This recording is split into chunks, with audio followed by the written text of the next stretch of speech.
Today, we're talking about one of the most notorious Roblox groups out there, and if you haven't guessed it, yes, it's DoBig Studios. They've taken over some of the platform's biggest games, and ruined them with pay-to-win junk and pushed away their entire player base. DoBig Studios has built up a reputation as one of the most disliked names in Roblox, and in this video, I'm breaking down exactly how they got here, what they have been doing behind the scenes, and why it might be affecting games you actually play. So yeah, you might want to stick around for this one. Before we get into it, hit that like button and subscribe if you haven't already. I'm trying to hit 30k soon and every sub helps a ton. Anyway, let's get into it. DoBig, or as some people call them, Do Small. Do Small is the owner of DoBig Studios, a group that was made back in 2020, so it's been around for nearly 5 years now. They're now considered one of the biggest game dev studios on Roblox, especially when it comes to buying out popular games. They're less of a game studio and more of a buyer. They spot games that are starting to blow up, throw some cash at the owners, and take full control. Most times when someone buys a game, they don't mess with it too much. People usually just want the game to stay how it was, so a lot of these companies just leave things alone and let it keep doing well on its own. What really sets DoBig apart in the worst way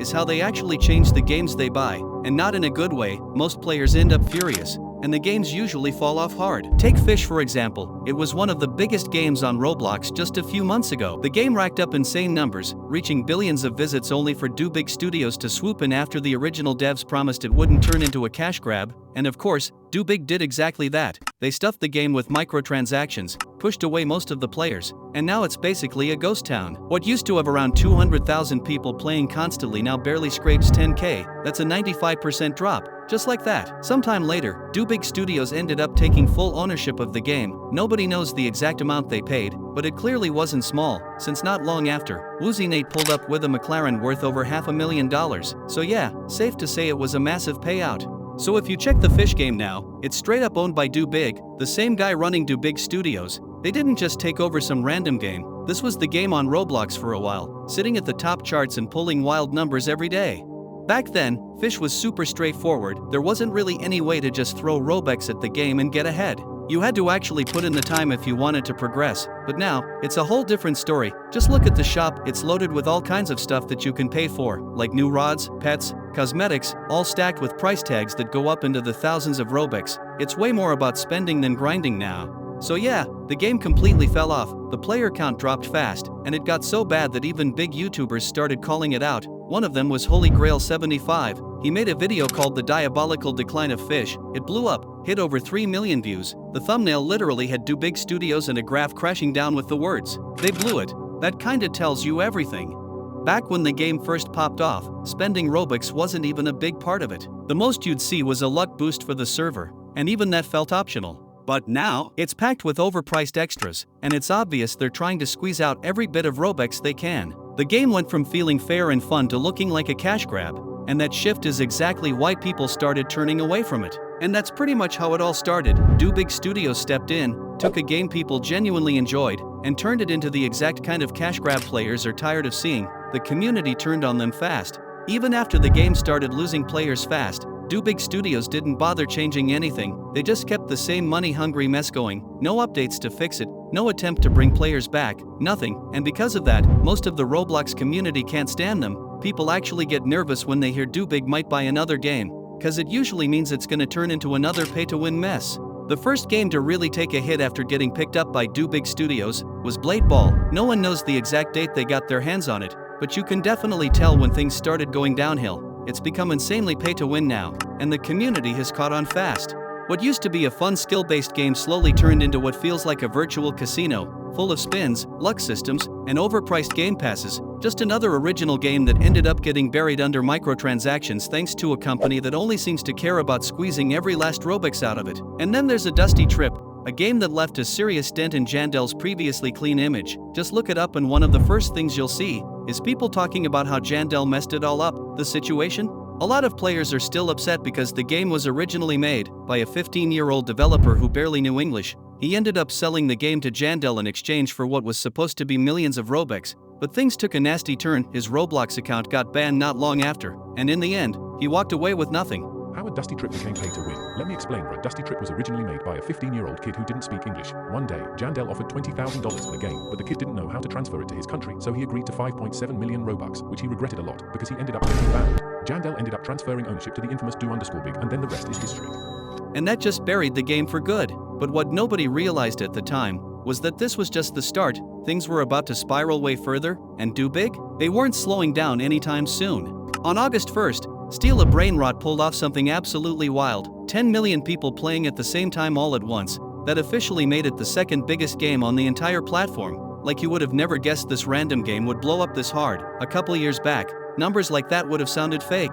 Now, Steal a Brainrot was originally made by a dev named Sammy. He ran the whole thing solo. If you check the games group, he's listed right there as the owner. So at first glance you'd think, alright cool, this has nothing to do with DoBig Studios. But if you look closer at the actual group that owns the game, called Brazilian Spider, and you check the group roles, that's when things get suspicious. There are 3 custom roles in the group: Big, Brazilian, and Spider, and under the Brazilian role you'll spot DoSmall, a name directly tied to DoBig Studios. So if you pull up their actual site, right at the top it hits you with a line which says, DoBig Studios, we create experiences for all ages in the metaverse.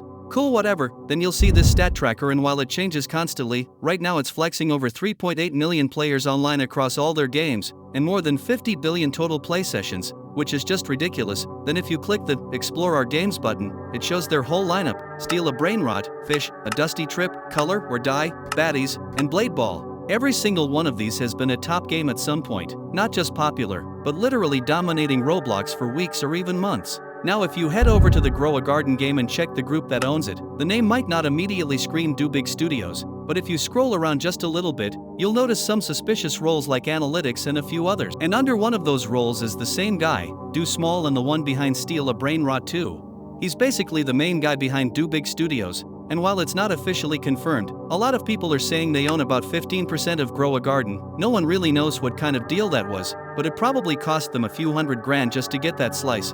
And considering how huge the game's gotten, there's no doubt they're pulling in a ton of profit. Honestly, wouldn't be a shock if they're also helping out with some of the updates behind the scenes. Jandel might be the main guy behind Grow a Garden, but he doesn't really have full control anymore. Since DoBig owns a big piece of the game now, he still has to work around whatever they want. But what really surprised people was finding out that Adrian, yeah, the same guy who abused Roblox's DMCA system and even leaked people's private info, still owns 50% of the game. So even after all the messed up stuff he did and never took accountability for, he's probably making crazy money from it, maybe even millions every month. And it doesn't end there. Since DoBig Studios got their hands deep into Grow a Garden, the whole game's been shifting toward that pay-to-win cash grab vibe. It started to resemble those low-effort, microtransaction-heavy games. Some YouTubers on Twitter have even started calling it out, pointing to how it's packed with insanely rare pets that are nearly impossible to get unless you throw thousands of Robux at it, and even then, there's barely a shot. What started out feeling like a genuine, creative project is now heading straight into the same mess as all the other money-hungry games. It's slowly losing what made it unique, while Adrian and DoBig Studios keep stacking profit. Here's another tweet that kind of enforces this point, right? So here's another picture here, DoBig Studios, right? They buy Dusty Trip, it kind of gets pay to win, they add in a bunch of microtransaction, game dies, right? Blade Ball, same thing. Oh my god, the amount of microtransaction and pay to win features in Blade Ball, boom, look at that, game dead. Fish, guess what Fish started doing? They added in a bunch of microtransactions, and now, well, let's actually take a look and see how Fish is doing. So here's the page for Fish. Let's scroll on down here. Let's go to the player charts. Let's go by daily players, concurrent players, and as you can see, it is going down, down, down, down, down, down. But hold on a minute. What about Blade Ball, right? What about Blade Ball, right? Blade Ball is one of the biggest games on Roblox. How is it doing here? Well, let's take a look. Daily players, all players, and down, down, down, down, down, down, down, down, down. What about a Dusty Trip? Let's check out a Dusty Trip here. Let's look at its player counts. Same thing, daily players, all time, and down, down, down, down, down, down, down, down, down, down. Now, is that same thing going to happen to Grow a Garden?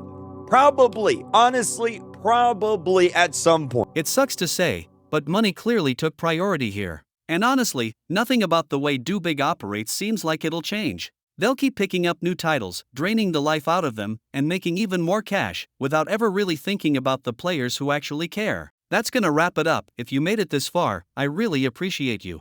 Feel free to drop a sub if you want to see more stuff like this, and yeah, hope you have an awesome day.